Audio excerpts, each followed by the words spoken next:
বাজারের যা অবস্থা, দিন দিন সব কিছুর দাম আকাশ ছুঁয়েছে। ভালো কিছু কেনা তো দূরের কথা, নুন তেল কেনাই কঠিন হয়ে যাচ্ছে। এভাবে চললে খাওয়াই বন্ধ হয়ে যাবে। আরে, এটা কি? এখানে একটা চিংড়ি কোথা থেকে এলো? বাহ, দেখতে তো একেবারে টাটকার চকচকে। বাড়িতে নিয়ে গেলে গিন্নি তো খুব খুশি হবে।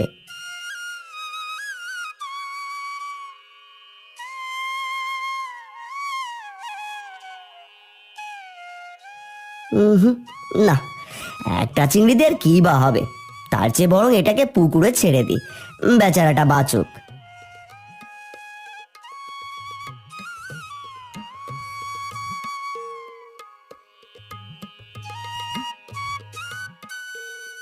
তুমি এত দেরি কেন করলে গো আজকে? সে কখন থেকে তোমার জন্য বসে আছি। কেন, কি হয়েছে গিন্নি? আরে কি আর হবে, তোমাকে খেতে যাওয়ার সময় কিছু বলেছিলাম কি, যে আসার সময় একটু বাজার করিয়ে আনতে। বাজারে গিয়েছিলাম তো বউ, কিন্তু যা দাম, হাত দিতেই ভয় লাগে। কোনো কিছু কেনার উপায়ই ছিল না। বুঝেছি বুঝেছি, তোমার আবার অজুহাতের শেষ আছে। যাও যাও দেখিনি, অন্তত জানলা থেকে একটা লাউ এনে দাও, ঘরে তো রান্নার কিছু নেই। ও আচ্ছা আচ্ছা, দাঁড়াও নিয়ে আসছি।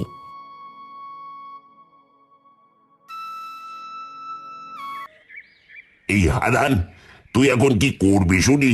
সারাদিন তো ঘুরে বেড়াচ্ছিস, কাজ কাম তো কিছুই করিস না। কি আর করবো রে, চুরি করতে গেলেই ধরা খায়, ধোলাই খায়। উফ, এখন তো আর চুরি করতেও ভালো লাগে না।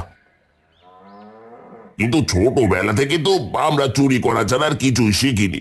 এভাবে বসে থাকলে তো আর দিন যাবে না আমাদের। ওটাই তো ভাবছি।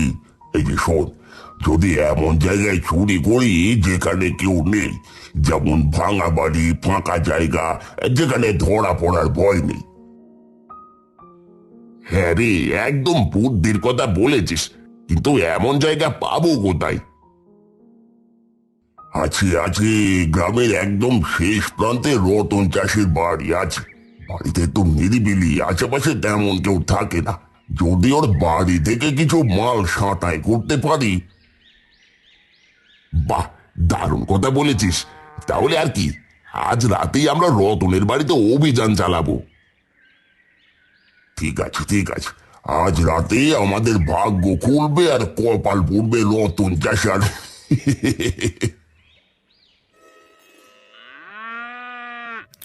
গিন্নি, তুমি যা লাউ ঘন্ট রান্না করেছো না, একেবারে অমৃত।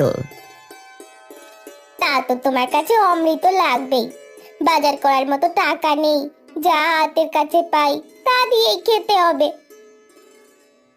আরে এত রাগ দেখানোর কি হলো? আচ্ছা যাও, ঘরে মাটির ব্যাংকে কিছু টাকা আছে, কাল ওই টাকা নিয়ে বাজার করে আনবো। ঠিক আছে, তা আনো। আর শোনো, কাল বাজার থেকে একটু চিংড়ি মাছ এনো তো। অনেক দিন হলো একটু লাউ চিংড়ি খাইনি। আমাদের পুকুর পাড়ের জাংলার লাউ দিয়ে একটু চিংড়ি রান্না করলে ও ভাবতেই একেবারে মন ভরে যাচ্ছে।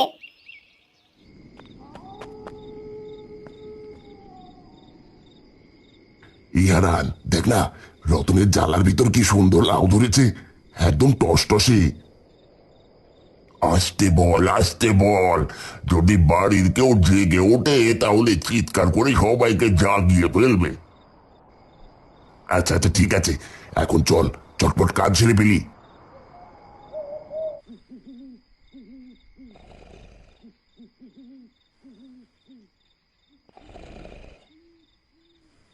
হাবু, দেখ দেখ দেখ, একটা মাটির ব্যাংক, এটাকে নিয়ে যায়, নিশ্চয় এর মধ্যে টাকা আছে।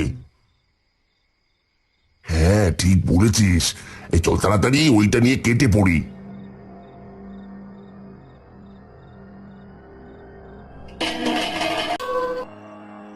এই কে রে, এত রাতে ঘরে ফিসফিস করছিস? কে আসলি? হারান, পালারি, রতন চাষির ঘুম ভেঙে গেছে। হ্যাঁ, এই পালা পালা পালা পালা। চোর চোর, আমার বাড়িতে চোর ঢুকেছে, কেউ ধরো ওদের। কোথায় কোথায় চোর? ওরা পালিয়ে গেছে, দেখো তো কিছু নিতে পেরেছি নাকি।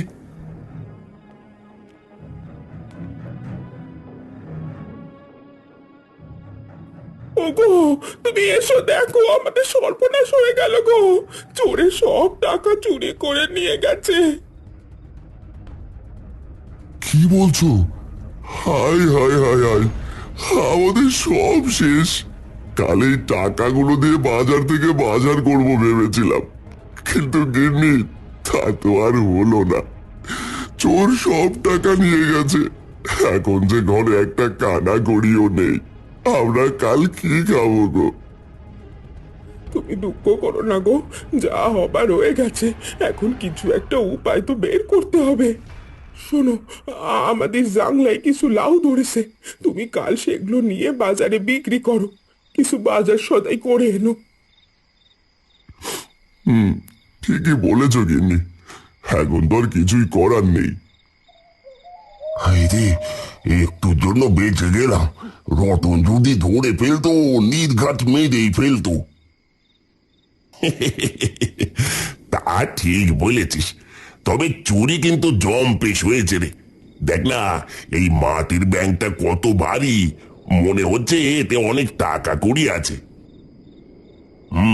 তাহলে তোর আমাদের বহুদিনের চিন্তা নেই, নিশ্চয়ই মোটা অঙ্কের টাকা আছে এতে। বুঝলি, আমার মনে একটা দারুণ ফোন দিয়ে এসেছে। কাল রাতে আবার রতনের বাড়িতে ঢুকলে কেমন হয়? আবার কি জন্য? আরে বোকা, ওর জানলায় কি সুন্দর লাউ ধরেছে। আহা, দেখলি তো, যদি সব লাউ কেটে নিয়ে আসতে পারি, তাহলে বাজারে বিক্রি করে ভালো লাভ করা যাবে। পকেট ভর্তি টাকা হলে তো বেশ কদিন আয়েশ করেও খেতে পারবো। হ্যাঁ রে, কাল রাতেই আবার ওর বাড়িতে হাত চালাতে হবে। এবার শুধু টাকা নয়, লাউ যাবে আমাদের পেটে। এটা কি দেখছি? আমার ডোবার মধ্যে এত চিংড়ি! কাল তো আমি মাত্র একটা ছেড়েছিলাম, তাহলে এত চিংড়ি কোথা থেকে এলো? আমি দিয়েছি গো চাষি ভাই, আমি দিয়েছি। আরে বাবা, ভূত ভূত! আরে আরে, ভয় পেও না চাষি ভাই, আমি ভূত নই, আমি চিংড়ি রানী। তুমি আমাকে তোমার বন্ধু ভাবতে পারো। ভূত না হলে তুমি কথা বলছো কি করে?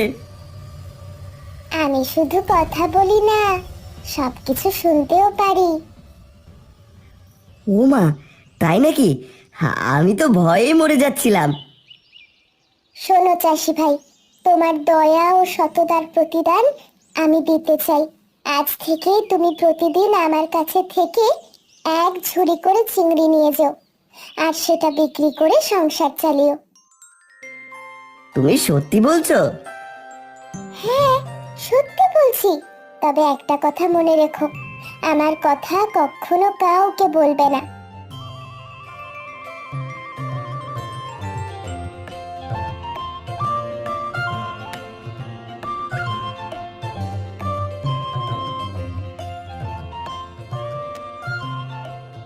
গিন্নি, ও গিন্নি, শোনো শোনো শোনো, একবার এখানে এসো, দেখো আমি কি পেয়েছি।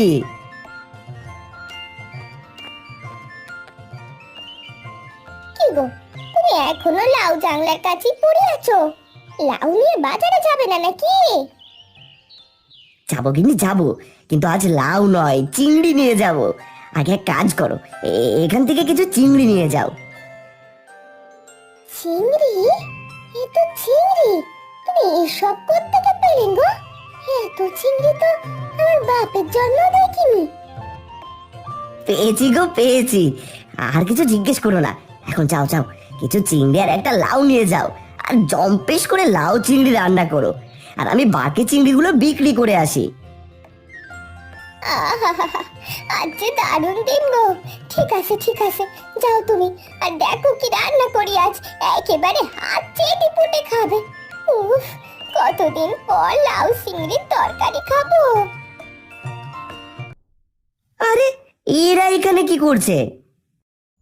ওরা পাপী, এরা শুধু তোমার ঘর থেকে নয়, সারা গ্রামের মানুষদের ঘর থেকে চুরি করেছে। আজ লোভের বশে তোমার লাউ চুরি করতে এসেছিল, তাই ওদের উচিত শিক্ষা দেওয়া হলো। এই জন্যই তো বলা হয় সৎ লোকের স্বর্গবাস আর অসৎ লোকের সর্বনাশ।